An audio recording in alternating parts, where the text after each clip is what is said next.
샬롬. 오늘은 우리가 왜 성막을 공부해야 하는지, 성막을 공부해야 하는 10가지 이유를 한번 살펴보도록 하겠습니다. 레위기를 쭉 살피다가 이제 막히는 부분이 성막이죠. 성막이 많이 나오는데, 우리가 성막에 대해서 왜 공부를 해야 하나, 10가지로 한번 나눠보았습니다. 첫 번째는요, 하나님을 만날 수 있는 길을 발견할 수 있기 때문입니다. 출애굽기 25장 22절에 보면요, 거기서 내가 너와 만나고 속죄소 위 곧 증거궤 위에 있는 두 그룹 사이에서 내가 이스라엘 자손을 위하여 내게 명령할 모든 일을 내게 이르리라. 아멘. 자, 어디서 명령을 하십니까? 바로 이 성막에서 이렇게 말씀을 하세요. 하나님 만나 주신다는 거예요. 이 성막이 이 원어로는 미시칸이라고 하는데 거처한다는 뜻입니다. 누가 거처하시는 겁니까? 하나님이 거처하신다는 거예요. 그래서 우리가 하나님을 만나기 위해서 성소로 들어가는 것입니다. 자, 그러면 두 번째, 성막을 공부해야 하는 두 번째는 바로 예수님을 바로 알고 바로 믿을 수 있게 된다는 겁니다. 요한복음 5장 39절 말씀을 보면요, 너희가 성경에서 영생을 얻을 줄 생각하고 성경을 연구하거니와 이 성경이 곧 내게 대하여 증언하는 것이라 라고 말씀합니다. 자, 성경이 누구에 대해서 증언을 합니까? 예수 그리스도. 예수 그리스도에 대해서 증언을 하는 겁니다. 자, 그 출애굽한 모세에게, 이스라엘 자손에게 하나님께서 온갖 특별한 계시를 부어 주시잖아요. 그 중에 하나가 이제 모세에게 명령한 것 중 하나가 장막을 지으라는 겁니다. 모세에게 보여주신 모양 그대로 지어야 해요. 나를 위해 장막을 질 때 내가 내게 보이는 모양대로 지어라 라고 말씀을 합니다. 하나님께서 왜 모세에게 그렇게 명령을 하시겠습니까? 왜냐하면 그 성막, 그것에 하나하나에 다 의미가 있기 때문입니다. 전부 특별한 하나님의 뜻이 담겨 있다는 거예요. 그래서 주님은 모세에게 장막을 지을 것과 또 어떻게 지어야 하는지, 사실 이 장막이 뭐냐?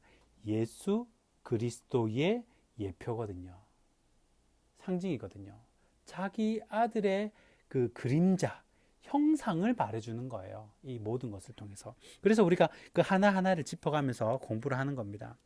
그럼 요한복음 또 이제 5장 46절에서 47절에 뭐라 되어 있냐면요, 모세를 믿었더라면 또 나를 믿었으리니 이는 그가 내게 대하여 기록하였음이라. 자, 누구에 대해서 기록하고 있다고요? 예수님에 대해서. 그러나 그의 글도 믿지 아니하거든 어찌 내 말을 믿겠느냐 하시니라. 자, 그래서 이 성막 공부는 곧 뭐냐? 성막 공부는 곧 예수님 공부입니다. 그래서 이 성막을 잘 공부하게 되면 예수님을 바로 알고 또 바로 믿을 수 있게 된다는 것입니다. 그리고 세 번째, 성막을 공부해야 하는 이유 세 번째는 성경에서 무려 50장, 50장이 성막입니다. 그러니까 단일 주제로 설명하는 것 중에 가장 비중이 커요. 어떤 한 주제로 얘기하는 것 중에서 성경에서 가장 큰 비중을 차지한다는 겁니다. 예를 들어서 여러분, 천지창조 얼마나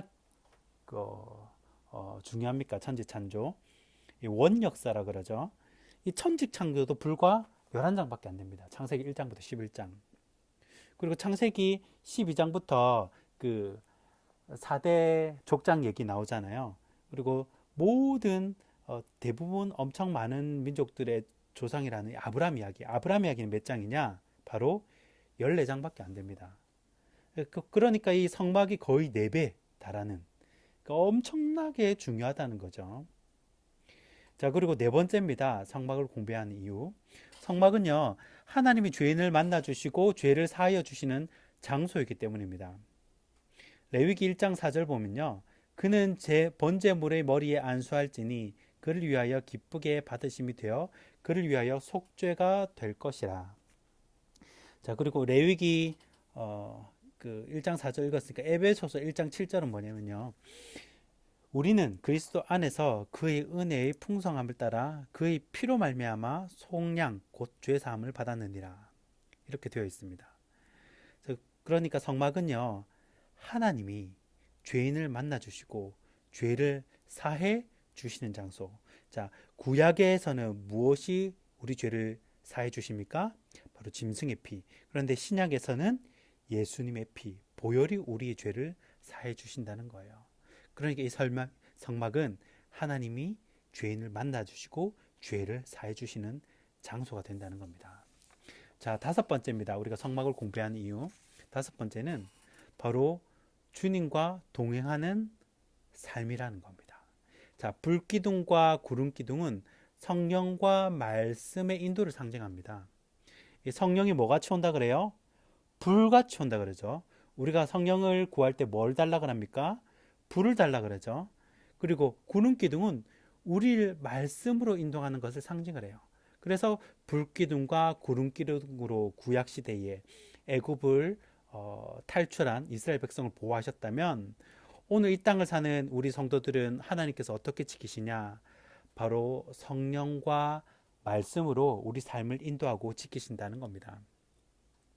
자, 그러면 여섯 번째입니다. 여섯 번째. 성막을 왜 공부해야 되냐? 바로 신앙생활의 전체를 한눈에 볼 수 있기 때문입니다. 이 신앙에는 조화가 굉장히 중요합니다. 조화가. 우리가 왜 오케스트라를 보면요, 아무리 자기가 연주를 잘한다 하더라도 자기가 연주 하면 안 되는 파트가 있거든요. 그러면 그땐 가만히 있어야 돼요. 자기가 잘한다고 뭐 소리를 더 낸다든지 뭐 오버한다든지 이렇게 하면요, 교회 안에서도 불협화음이 날 수가 있어요. 그러니까 조화가 필요합니다. 소리 낼 때 소리 내고 가만히 있을 때 가만히 있고. 자, 우리가 처음 배웠을 때 이 문은 우리가 구원론을 알려줄 수 있어요. 가르쳐 줄 수 있습니다. 그 문으로 들어와야 우리가 구원을 얻잖아요. 죄 사함을 받잖아요. 예수님만이 그 길이잖아요. 그리고 번제단, 우리가 지난 시간에 한번 언급을 했는데 이 번제단은 죄론입니다. 보혈론. 우리의 죄를 번제단에서 다 죽어야 다시 살아나거든요. 그리고 성서는 등대는 밝히 비춰주죠. 성령론을 의미해요. 사명론, 우리가 뭘 해야 되는지, 교회에서 뭘 하고 세상에서 뭘 하고. 그래서 이 등대는 우리 성령론을 의미하고요. 떡상은요, 축복론을 의미합니다. 떡상은 말씀을 의미하는데 사실 그 말씀이 우리에게 복이 되는 거죠. 그리고 어떻게 헌신을 해야 하는지. 그 다음에 분향단이 있습니다. 우리가 분향단에 분향을 하잖아요. 그거는 기도론입니다. 우리의 기도가 아름다운 향기가 돼서 하나님께 연락되는 거예요. 그리고 지성소, 이제 성소에서 성소, 그 다음 지성소 들어가죠.